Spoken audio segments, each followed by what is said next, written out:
The forest was unlike anything the humans had ever seen before. The air glowed faintly with colors that moved like mist.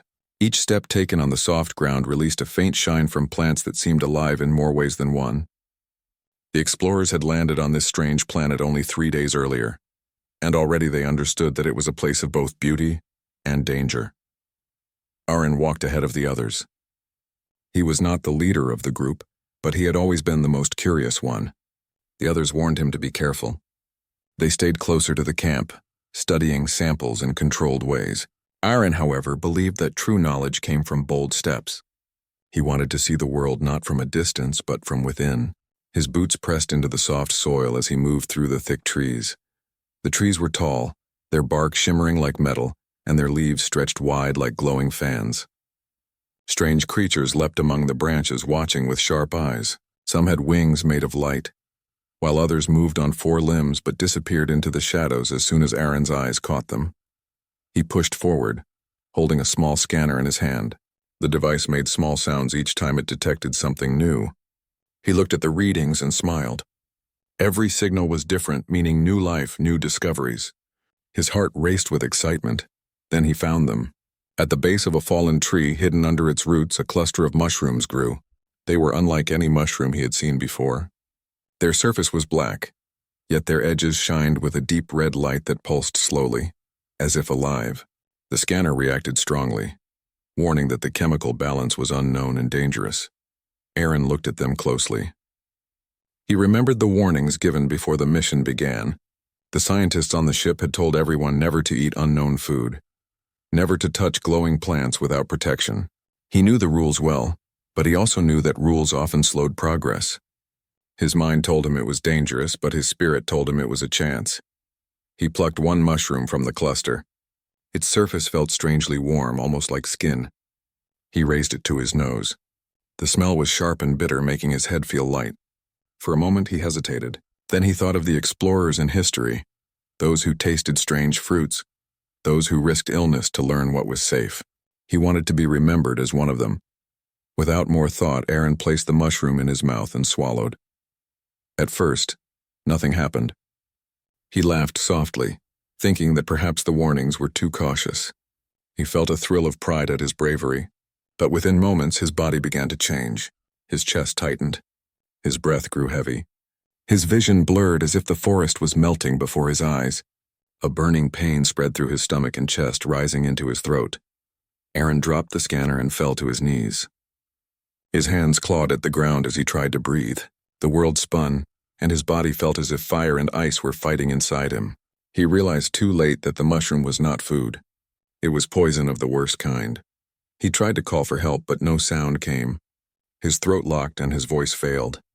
He could only gasp as the colors of the forest became too bright, too sharp. The pain grew so strong that he thought his body might tear apart. He collapsed fully onto the ground, his face pressing against the glowing soil. Time lost its meaning. Seconds felt like hours. His thoughts came in broken pieces. He remembered his team far behind at the camp. He remembered the faces of his family back home. He wondered if he would ever see them again. He knew the answer. As the poison raced through his body, his strength failed. He tried to move, but his arms no longer obeyed him. His legs felt heavy like stone. The world grew darker. His breath slowed until it was barely there. He thought this was the end, that he would become just another body lost on a distant world. Then, in the fading edge of his vision, he saw movement. A shape tall and slender stood among the trees. The figure was not human. Its outline glowed faintly, and its eyes shone like 2 small stars. For a moment he thought it was a dream or the final vision before death. The figure moved closer. He could hear soft steps, lighter than a whisper. A hand touched his shoulder. The skin was cool and smooth, almost soothing against his burning body. A voice, clear and melodic, spoke words he did not understand. Yet the tone carried care, not harm. Aaron wanted to speak, to ask for help, but his voice would not return. His eyes closed against his will. He felt the figure lift him with surprising strength. His body rose from the ground, weightless in those arms. He heard the forest fade behind him as he was carried away. Darkness covered him, yet somewhere inside he knew this was not death. It felt different. There was purpose in the hands that carried him, not the emptiness of the grave. When he opened his eyes again, he was in a place unlike the forest. The walls shone softly as if carved from crystal. Strange symbols glowed faintly around him. He lay on a surface that was warm and alive, almost like resting on the heart of some great creature. The air was filled with a faint hum that eased his pain. He turned his head slowly and saw her. The same figure stood nearby. She was taller than any human woman, her skin a gentle shade of silver that shimmered when she moved. Her eyes were deep, glowing pools of light filled with both wisdom and sorrow. She looked at him with care as she held a small bowl filled with liquid that shimmered like stars. Aaron tried to sit, but his body was too weak. The pain still moved in him, though less than before. She raised her hand to stop him from moving, then spoke again. Her voice carried a rhythm that felt like music. Though he could not understand her words, he felt their meaning. She was telling him to rest, to trust her. Aaron closed his eyes once more, his body heavy but his mind racing. He did not know who she was or why she had saved him. He only knew one truth. The mushroom had been his mistake, one that should have ended his life. Yet here he was, alive in the presence of something both alien and kind. And deep within him, he felt that his journey on this strange world was only beginning. Aaron opened his eyes slowly. The world above him was not the glowing forest anymore, but the inside of a cave filled with a gentle light. The ceiling was shaped like crystal, and it shimmered with soft blue and green shades. The air smelled fresh, not like soil or burning, but like rain after a storm. His body still ached, but the pain from the poison was weaker now, as if something was fighting it inside him. He tried to sit up, but his strength was little. His arms shook, and he almost fell back onto the warm stone bed. A shadow moved near him. He turned his head and saw her again. The tall alien woman stood by his side. Her skin shined like silver when the light touched her. Her hair was long and smooth, falling over her shoulders like strands of night mixed with light. Her eyes were bright, glowing with calm power, and when she looked at him, he felt both fear and comfort. She held a bowl in her hands, the same bowl he had seen before. Inside it was a glowing liquid like melted stars. She raised it and brought it near his lips. Aaron hesitated, unsure of what it was. His mind warned him of the mushroom, reminded him that eating unknown things had nearly ended his life. Yet when he looked into her eyes, he felt trust. She spoke in her language, words that he could not understand, but her tone was clear. She was telling him to drink. He opened his mouth, and she let the liquid touch his lips. The taste was sharp, almost bitter, but it spread through his body with warmth. The burning pain in his chest eased a little more. His breath grew steady, and his sight cleared.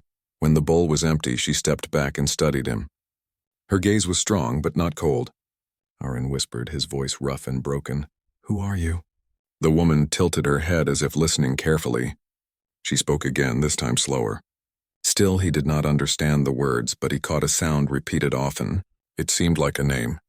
Perhaps it was her name. He tried to repeat it. "Nira?" Her eyes lit up, and she gave a small nod. Then she placed her hand gently over his chest where the pain had been strongest. She pressed lightly, and warmth spread from her touch. Aaron felt his heart steady under her palm. She spoke more words, then raised her other hand to point at the empty bowl. She pointed at him, then at herself. It took him a moment, but he understood. She had saved him. Without her, the poison would have ended his life. He looked into her eyes again and whispered, "Thank you." Nira seemed to understand his gratitude, for she gave a soft smile. It was not the same as a human smile, but it carried meaning. She then moved to the side of the cave where strange tools lay. Some looked like stone, others like crystal. She began to work with them, grinding something that glowed faintly. Aaron tried to sit up again, this time with more strength. His body shook, but he managed to rise. He looked around the cave. Strange symbols lined the walls, glowing faintly like painted fire. There were plants placed in carved bowls, some floating in water, others burning slowly without smoke. The place felt both strange and sacred. He turned his eyes back to Nira. She moved with skill, her long hands shaping the mixture with care. He realized she was not only a rescuer but also a healer. His mind raced with questions. Who was she? Why had she saved him? What did she want? After some time, she returned with another bowl and set it beside him, but this time she did not make him drink. Instead, she sat across from him, her glowing eyes never leaving his.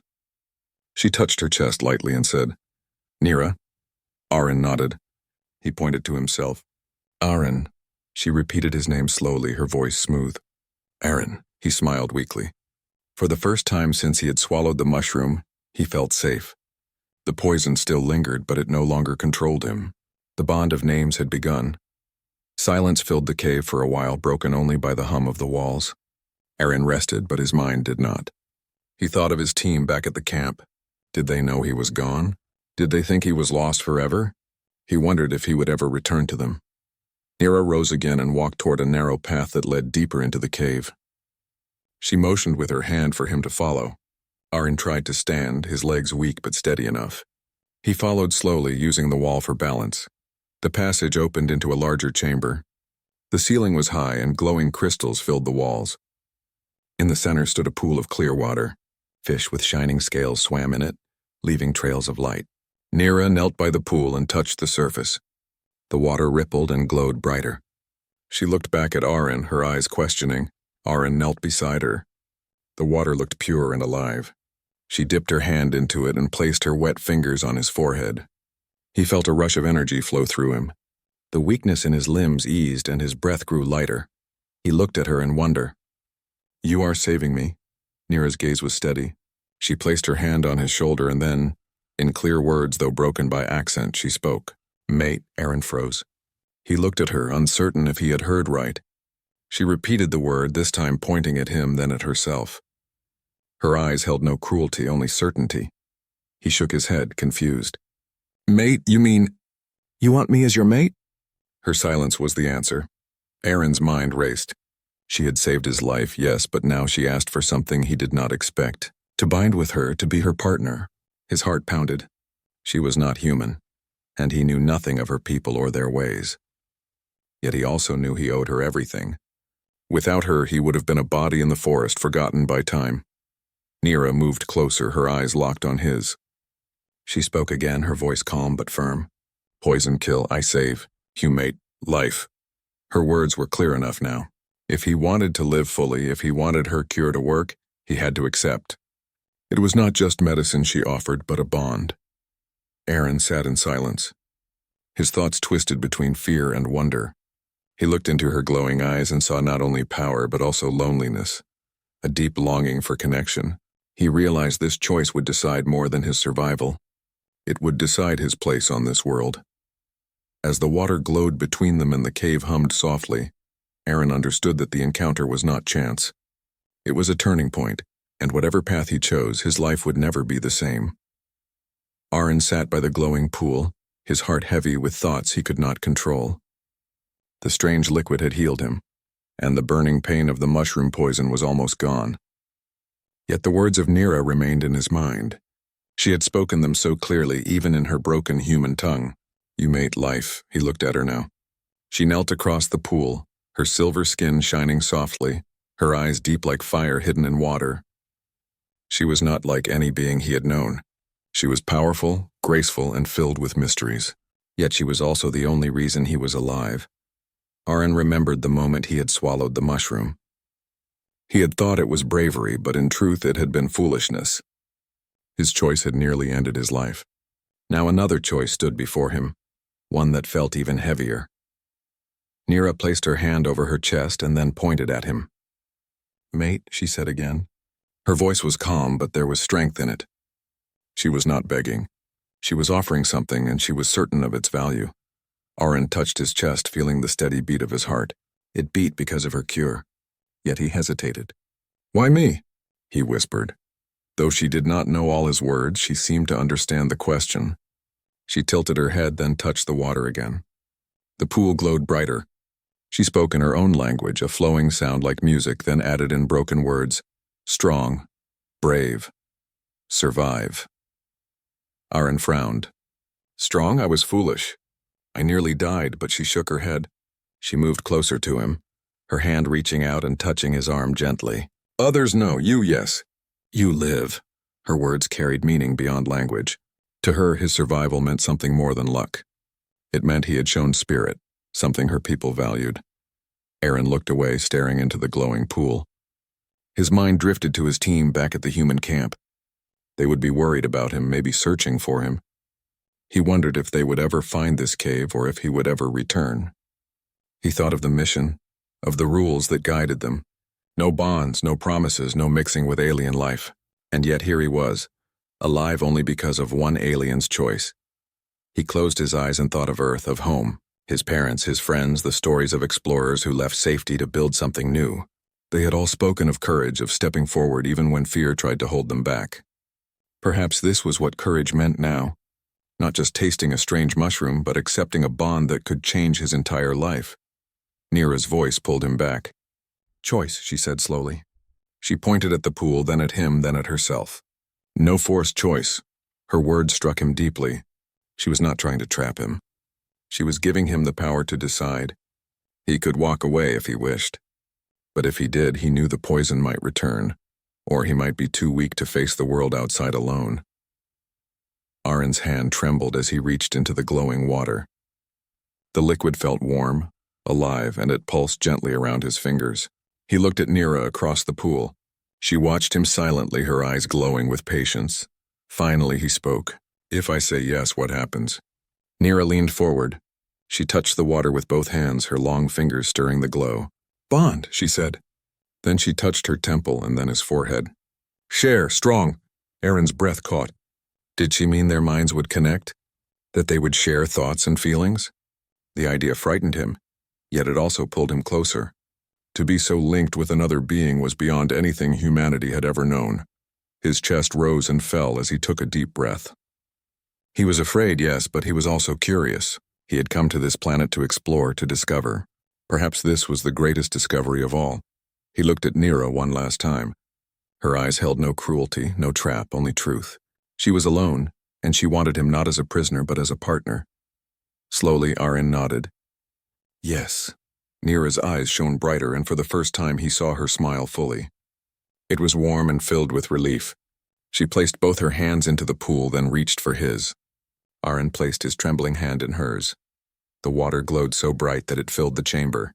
A warmth spread from their joined hands into his chest, into his mind. He gasped as images flashed before his eyes. He saw the forest from above, the glowing trees stretching for miles. He saw strange creatures, some gentle, others fierce. He saw fire burning across the land, an enemy force marching to destroy everything. His breath shook. The visions were not his, they were hers. She was showing him her world, her memories, her fears. He felt her loneliness like a sharp wound in his heart, the weight of carrying her people's hope alone. Then he felt her strength, her courage, her endless will to fight for her world. And then, to his surprise, he felt her feelings toward him. She had seen him in the forest when he collapsed. She had seen the human who dared to eat the deadliest mushroom. Instead of disgust, she had felt respect. She had believed he was the one who could stand with her. Arin's mind trembled under the flood of emotions, but he did not pull away. He let it all wash over him. He let the bond form, and within the bond he felt her voice clearer than ever, not in words but in meaning. "You are not alone. I am with you." The glow faded slowly and the chamber returned to its soft light. Arin gasped, his body shaking, but his heart felt stronger. He looked at Nira, and for the first time he felt not only gratitude but connection. She released his hand gently, her eyes never leaving his. "Mate," she said again, but this time the word carried more. It was not just a demand. It was a promise. Arin nodded. "Yes, mate." The word felt strange on his lips, yet it filled the air with weight. He had chosen. He had accepted the bond. And now his life was tied to hers, to her people, and to the fate of this world. In the silence that followed, Arin felt stronger than before. The poison no longer haunted him. His fear was less. His heart was steady. Yet deep inside, he also knew the bond was only the beginning. Nira's visions had shown him fire and war. Something was coming. Something that threatened her world and now his. He looked at her and spoke softly. Together. Nira nodded, her glowing eyes filled with certainty. Together. And so, in the heart of the crystal cave, under the light of the glowing pool, a choice was made. A human and an alien became one in bond, not by force but by will. And from that choice, a path opened that neither could walk alone. The days that followed inside the cave were unlike anything Arin had ever known. The bond with Nira was real and strong. At first, it was strange to feel another presence so close to his own thoughts, but soon it became natural. He could sense her emotions like waves touching the shore of his mind. When she was calm, he felt steady. When she worried, he felt the weight of it too. And when she looked at him with trust, it filled him with warmth. The poison that had once burned in his blood was now gone. The glowing water and Nira's cure had done more than heal him. They had connected him to her in a way he could not explain. Each time their eyes met, he felt the bond pulse between them like a hidden fire. Yet there was no time to rest for long.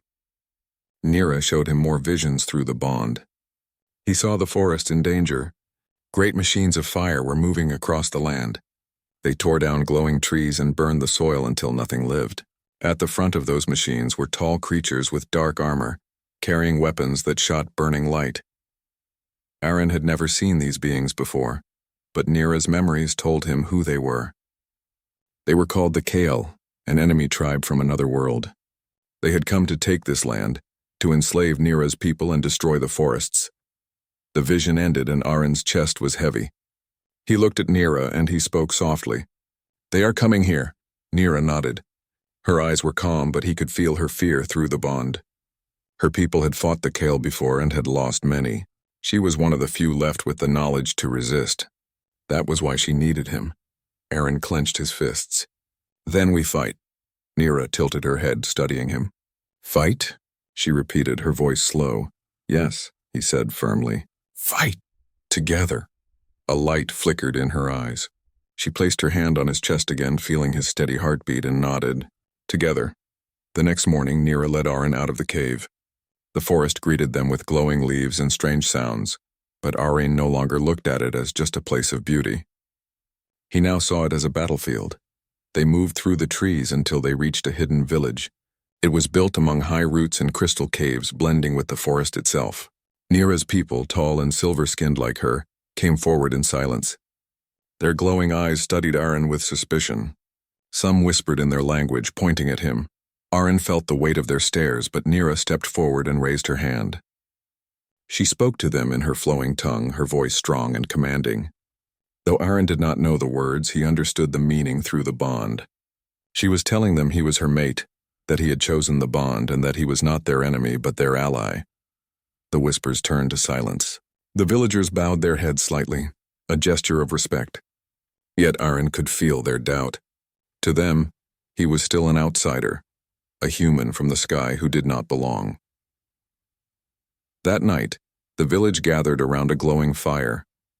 Nira sat at Aaron's side, and one of the elders spoke in a voice heavy with age. The words flowed, and though Aaron could not understand, he felt their meaning through Nira. The elder spoke of battles lost, of friends and family taken by the Kale. He spoke of fear, of a future where their world might fall. When the elder finished, the villagers looked at Aaron. It was his turn. He stood slowly, his hands shaking, not from weakness but from the weight of so many eyes on him. He searched for words. "I am human," he began, his voice rough. "I came here to learn, not to fight. But I ate what I should not have eaten, and it almost ended me. She saved me." He placed his hand over his heart and looked at Nira. "She saved me, and now I stand with her. If you will have me, I will fight for your people." "I will fight the Kyle," the villagers murmured. Some nodded, some looked doubtful, but Nira's hand on his arm gave him strength. Through the bond, he felt her pride in his words. The days that followed were filled with preparation. Aaron shared ideas with Nira's people. Though they had fought bravely before, they had never thought like humans did. Aaron showed them how to build traps in the forest, how to hide sharp stones under leaves, how to make nets that could fall from trees. He explained how smaller groups could strike fast and disappear instead of meeting the enemy head-on. At first, the villagers struggled to understand. Their way had always been direct, meeting battle with battle. But when they tried Aaron's ways, they began to see. A small group of hunters lured a wild beast into a trap he had designed, and they caught it without losing a single fighter. The villagers cheered, and their trust in him grew. Nira trained with him every day. She was fast and graceful, her movements like flowing water. Together they practiced with spears and bows. The bond made their teamwork strong. She could feel his thoughts and he could sense hers. They moved as one, striking with precision. Each time they fought side by side, the bond grew deeper. Yet danger was never far. Scouts returned one night with news. The Kale were close. Their machines of fire had reached the edge of the great forest. In only a few days they would be at the village. Fear spread among the people, but Aaron stood firm. He gathered them and spoke with fire in his voice. "We cannot run. If we run, they will take everything. We fight here, where the forest is our ally. We will show them that we are not weak." Nira placed her hand on his and added her voice in her language. The people listened, and slowly their fear turned into resolve. They would stand and fight. The night before the battle, Aaron and Nira sat together at the edge of the village. The forest glowed softly as if alive with silent hope. Aaron looked at her, his heart heavy yet steady. "Tomorrow everything changes," he said quietly. Nira looked at him, her glowing eyes soft. She reached out and touched his face gently. Through the bond, he felt her words even before she spoke them. "Together," Aaron nodded. "Together." In that moment, he no longer felt like an outsider. He was not just a human lost in an alien world. He was part of it now, bound by choice and by bond. And when the Kale came, they would not face Nira's people alone. They would face humans too, and humanity's spirit would burn bright in the heart of the forest. The morning came heavy with silence. The forest that usually sang with strange sounds was quiet, as if every tree and every creature waited for what was about to happen. From the edge of the high roots where the village stood, Aaron saw smoke rising in the distance. The Kale were near. Their machines of fire cut through the forest, leaving black scars on the glowing soil. The villagers gathered, armed with spears, bows, and blades made from crystal stone. Their eyes glowed with resolve, but fear moved in them as well. They had fought the Kale before and had lost too many. Yet this time something was different. This time they were not alone. Aaron stood in front of them. His chest rose and fell with heavy breaths, but his voice was steady. "Today we fight for your homes, for your children, for the forest that gives life. The Kale believe they can burn and take everything. We will show them they are wrong. We will fight with the forest itself at our side." Nira stood beside him, her tall form shining in the morning light. She placed her hand on his shoulder, and through the bond he felt her strength flow into him. She spoke to the people in her own language, her voice firm and beautiful. Aaron did not know her exact words, but he understood the meaning. She told them they would not stand alone. They would fight as one, with courage stronger than fear. The villagers raised their weapons and gave a cry that echoed through the glowing trees. The first clash came at the forest's edge. The Kale marched forward in dark armor, their weapons glowing with deadly light. Behind them rolled machines that spit fire and smoke, tearing down trees as they advanced.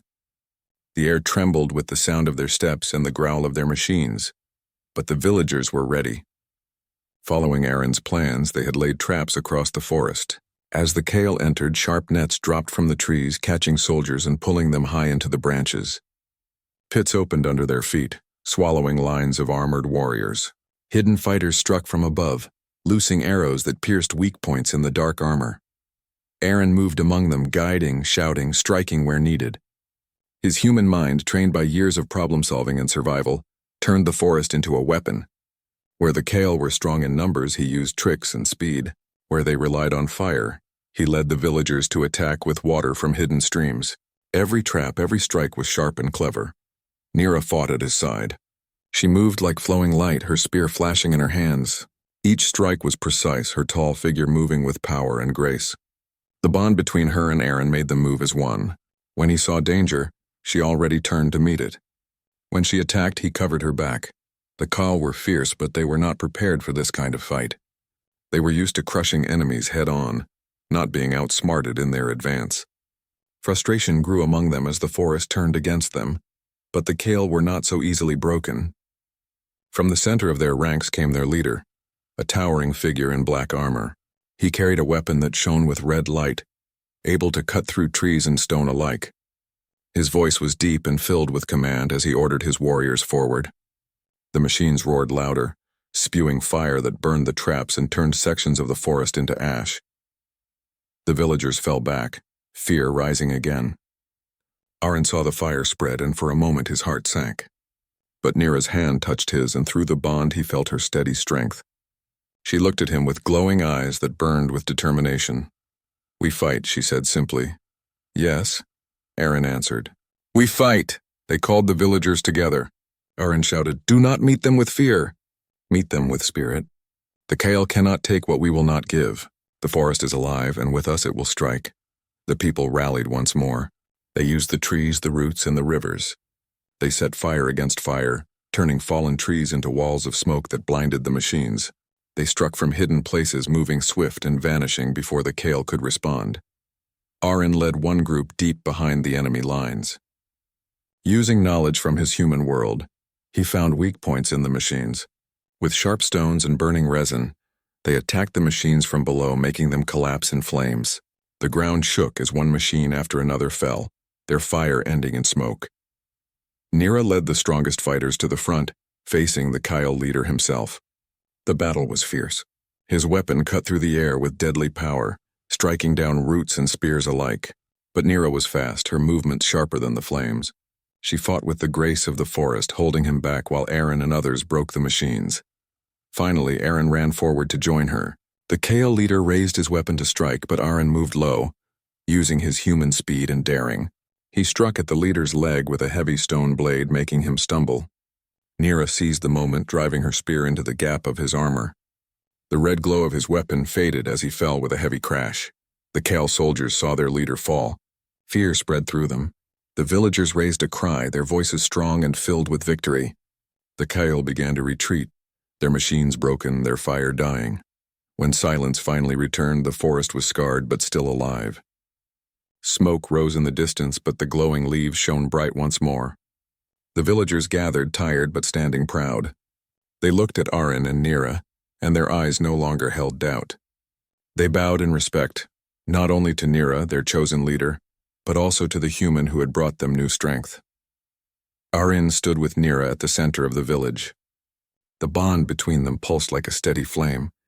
He felt her pride, her relief, her hope, and she felt his as well. "You are one of us now," she said softly. Aaron looked around at the people, at the glowing forest, at the sky above.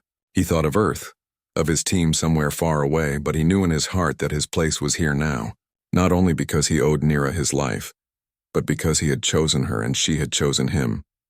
He placed his hand in hers. "Together," he said. "Together," Nira answered. That night, the village lit with glowing fires of celebration. Songs rose in the alien tongue, yet Aaron felt their meaning through the bond. They were songs of survival, of unity, of a new path forward. He stood with Nira, watching the people dance and sing. For the first time since he had landed on this world, he felt not like an outsider, but like a part of something greater. He had brought the spark of humanity to their fight, and in return they had given him a new home, a new family, and a bond stronger than he had ever known. The forest glowed brighter than ever, as if it too joined the celebration. The stars above shone down, silent witnesses to a bond that crossed worlds. And in that moment, Aaron knew that humanity's place in the galaxy was not only to explore but also to unite, to bring courage and spirit where it was most needed. He had eaten the deadliest mushroom and should have fallen. But from that mistake came a bond, a mate and a fight that proved what it meant to be human. The Kale would remember this battle. The forest would remember. And so would Aaron and Nira, forever bound, forever together.